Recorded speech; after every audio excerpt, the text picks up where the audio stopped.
Most people don't stay poor because they're lazy. They stay poor because they were never taught the real rules of money. Welcome back to the channel. My name is Emma. In this video, I'm breaking down the 10 habits that keep people broke, even when they're working hard. Some of these will sting, some will open your eyes, but all of them can change your life if you're ready to face them. So if you're serious about building wealth and escaping the paycheck to paycheck trap, stick around. Number 7 is something almost everyone does, and it's destroying their finances.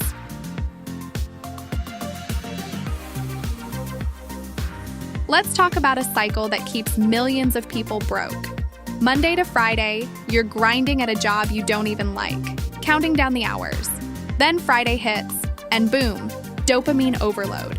Parties, takeout, shopping, Ubers, drinks. You're not spending because you need it. You're spending because you're trying to escape. And then comes Sunday night. The anxiety, the guilt, the bank account balance. Sound familiar? This isn't a spending problem, it's a coping mechanism. Poor people live for the weekend because the weekdays are miserable. But here's the truth. Wealthy people, they use the weekends to build their escape plan. While others are spending money, they're learning new skills, building side hustles, or even just reflecting on their goals. You don't have to give up fun, but you do have to stop trading long-term freedom for short-term escape. Ask yourself this: are your weekends pushing you forward or pulling you back? There's a mindset that keeps people broke, and it's been programmed into us since day one. We're trained to be consumers. From childhood, we're taught to want things: new shoes, the latest phone, fast food. The moment we get a paycheck, we already know how to spend it. But no one ever taught us how to multiply it. Poor people see money as something to use. Wealthy people see money as something to leverage. Poor people say, how much does it cost?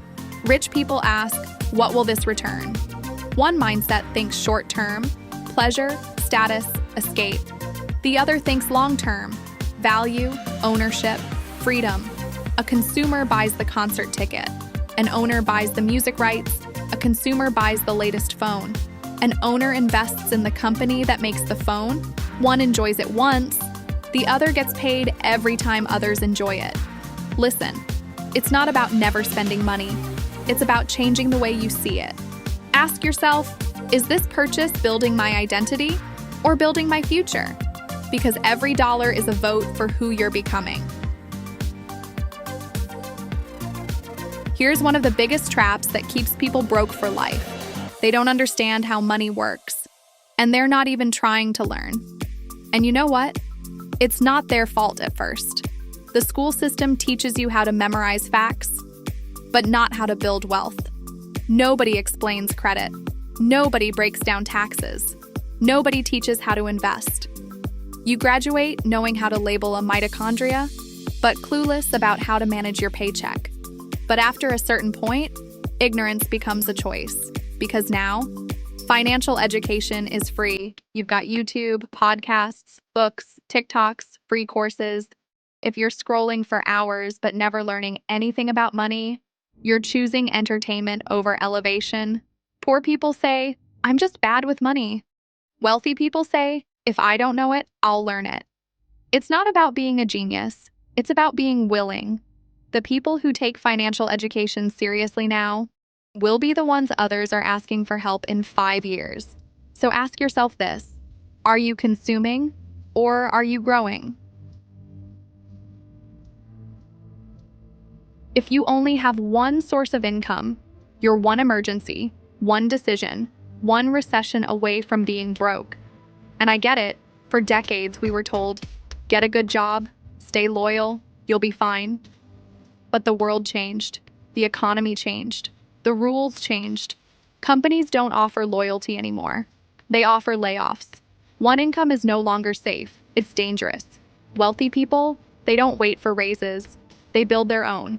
They stack income streams.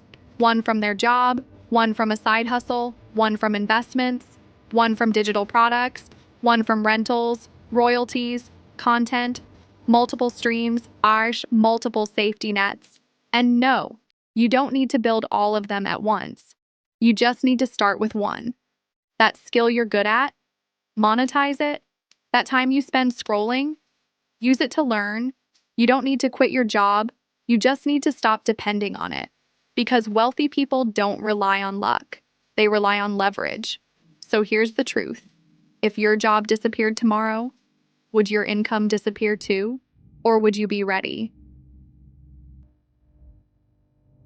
This one is hard, but it's one of the most important shifts you'll ever make. You cannot build a wealthy life surrounded by broke energy. And I'm not just talking about money, I'm talking about mindsets. If your circle thinks success is luck, if they mock you for reading books or watching videos like this, if they say things like, "That's not for people like us," why are you trying so hard? Then I hate to break it to you. They're part of the problem. Broke mindsets pull you down without even trying. And the scariest part, you won't even notice it happening because it feels like normal. But successful people, they protect their energy like their life depends on it. Because it does. They seek rooms where they feel like the dumbest one, not the smartest. They listen to voices that challenge them, not ones that comfort them in mediocrity. You don't need to cut everyone off, but you do need to create distance between your future and their fears. Because if the people around you aren't helping you grow, they're keeping you broke. Audit your circle, elevate your standards, and remember, you don't have to shrink to fit in. You were meant to grow and stand out. Let's be real, it's easy to blame. The economy sucks. Rent is insane. Food prices are up. The government, your boss, your past, your parents, and listen, you're not wrong. There's injustice. There's inequality. The system wasn't built for you to win. But here's the truth wealthy people understand. Blame might feel good, but it won't change your life. The moment you hand away responsibility, you hand away power. You can't control what happened to you. You can't control what others did. But you can control your next move. You can learn new skills. You can build new habits. You can stop numbing yourself and start showing up for yourself. Poor people wait for change to come from outside. Rich people create it from within. This is not about guilt. It's about ownership. Your life doesn't change when things get easier. Your life changes when you get stronger. And that starts the moment you stop saying, "Why me?" and start saying, "Now what?" The game doesn't get fair. You get better at playing it. Comfort. It feels good, doesn't it? The couch, the cozy bed, the weekends where you don't have to think about work. We've all been there, wanting to shut out the world and just relax. But here's the hard truth that most people don't realize. Comfort is the enemy of progress. It's the slow killer of ambition. You see, we're taught to chase comfort. We're told, work hard and you'll get to rest. But what they don't tell you is that resting for too long will make you forget why you started in the first place. Comfort keeps you stuck. Think about it. Every time you hit that snooze button, every time you skip that workout or ignore that side hustle idea, you're not avoiding effort. You're avoiding growth. The truth is, wealth doesn't come from staying comfortable.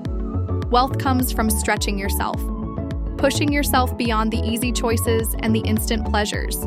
You can't stay in your comfort zone and expect to break free from financial struggle.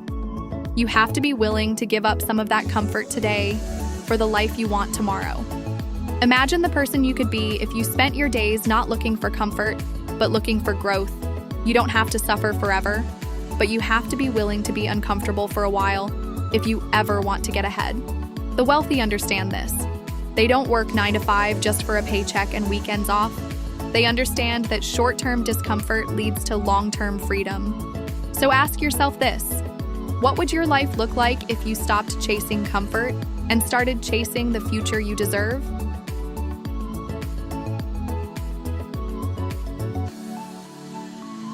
Here's the thing.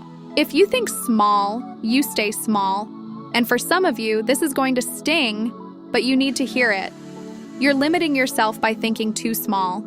You've convinced yourself that it's safer to play it safe, to settle for just enough. You dream about that little store on the corner. You picture your future as a simple job, a 9-to-5, just enough to get by. But let me ask you this. What if you're meant for something more? What if your idea could change the lives of millions? What if you could scale it globally? We live in a world where ideas spread faster than ever. The internet is a tool that allows anyone to build something massive from nothing.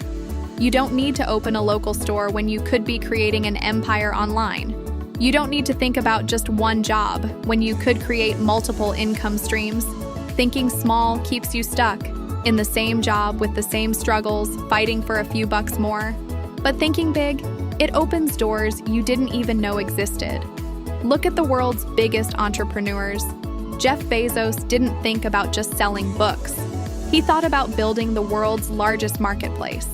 Elon Musk didn't think small when he started SpaceX. He thought about going to Mars. Thinking big isn't about being reckless. It's about seeing the potential and betting on yourself to make it happen.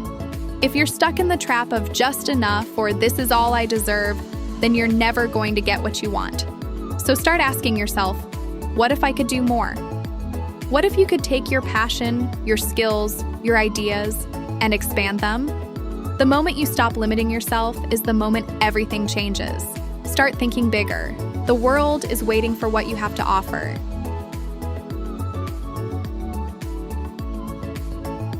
Let's talk about something we all struggle with: emotional spending.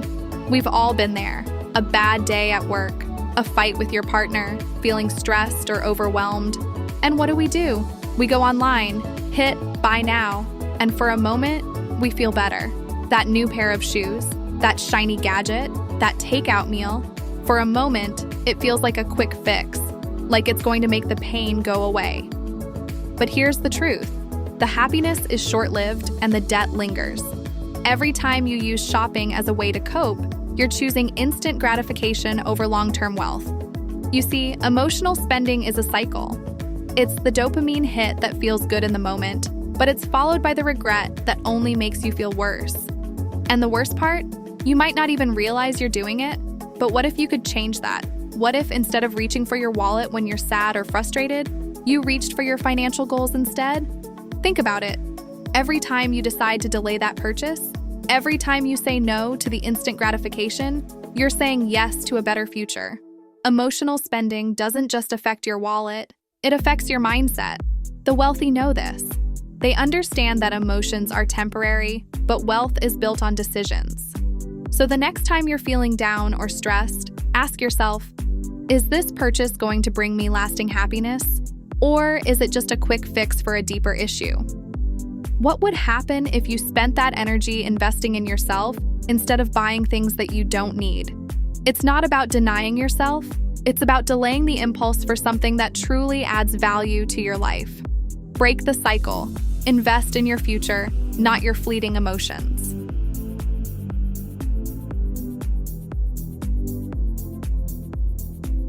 Let me hit you with something real. You're waiting, aren't you? You're waiting for the right time. You keep telling yourself, once I save more money, I'll start my business. Once I have more experience, I'll go after that promotion. Once I'm more confident, I'll invest in myself.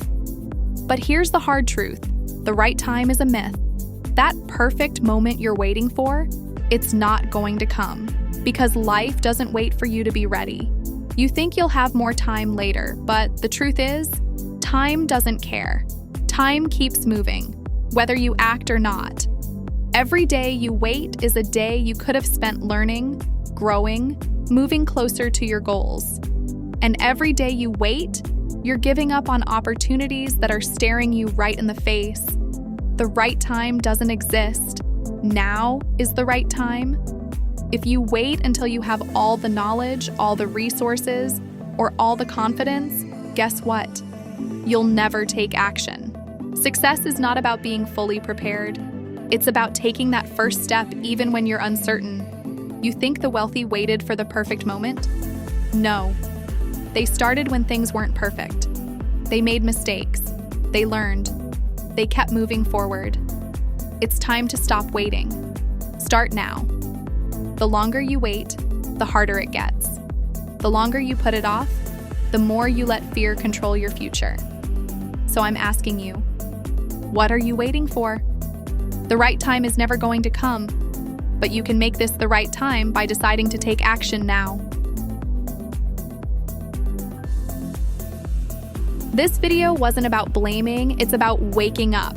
Because once you see the habits, you can start changing them. Which of these 10 are you breaking right now? Drop it in the comments, let's grow together. Hit that like button to boost this message. Subscribe if you're on a mission for wealth and freedom. I'll see you in the next one.